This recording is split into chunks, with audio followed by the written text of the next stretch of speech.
Kampionati ballkanik I volejbollit në rër sot ka vazhduar paradite sipas plan programit të organizatorit, me ndeshje gjysmëfinale si në kategorinë e djemve ashtu edhe në atë të vajzave. Në kategorinë e meshkujve në finale takohen dy ekipet turke, Turqia 1 dhe Turqia 2, ndërsa në kategorinë e vajzave dhe finalen do të përballen Rumunia dhe Turqia.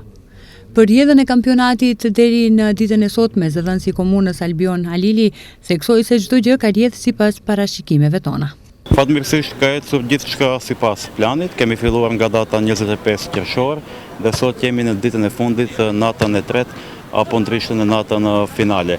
Ndeshjet janë zhvilluar në dy kategori, ka patur diku të 15 ekipe, kategorinë e djemve dhe vajzave. Dy skuadrat e Shqipërisë në këtë kampionat ballkanik për grup moshat nën 22 vjeç, përkundër faktit se patën paraqitje të mirë me talente të këtij sporti, nuk arritën të kualifikohen në gjysmëfinale. Por trajneri Xhebrahimi është I kënaqur me paraqitjen e tyre. Rezultatet nuk është se ishin shumë favor tonë, sepse niveli I sportistëve që morën pjesë ishte shumë I lartë. Janë ekipe, sidomos Turqia ka një nivel shumë të lartë, ka arritur shumë si në volejbollin indoor dhe outdoor beach volleyn që morëm pjesë neve, e ka arritur shumë nivelin.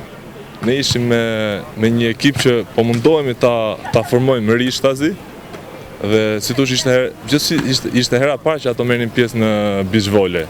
Për organizimin e këtij eventi me fjalë të mira, opinionit ju drejtua dhe trajneri turk, I cili theksoi se në Tetov vazhdon realizimi I projektit të Federatës Nacionale të Turqisë.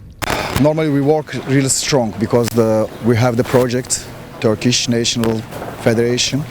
Ne shkuam shumë fuqishëm, sepse kemi edhe projektin nacional të Federatës së Turqisë dhe gjithsesi duam shumë sukses, pra të jemi fitues. Ne me ndeshjen e fundit përfunduam në vendin e parë dhe jemi të kënaqur që fituam edhe në gjysmëfinale nga Moldavia dhe shkojmë për finale. Nuk do të jetë lehtë ndeshja finale sepse Moldavia është e fuqishme, por edhe ekipi ynë është shumë I mirë, tha trajneri turk Bilal Tanriverdi. Kosova në këtë kampionat u prezantua me ekipin e meshkujve dhe atë të femrave dhe u rënditën e gjashta. Këtu kaluam shumë mirë, duhet t'jap një vlerësim maksimal për organizimin e Tetovës, për qytetin, sidomos për sekretaren e sportit Albila Jeti, cili ka bërë një punë mrekullueshme. Për rezultate mund të themi që nuk jemi edhe të kënaqur. Pasi nuk arritëm qëllimin që deshëm, ku përfunduam në vendin e 6. Mirëpo fituam më shumë se rezultati, fituam shumë zemrat publikut, shumë dashni nga publiku të Tavar dhe jemi shumë mirënjohës.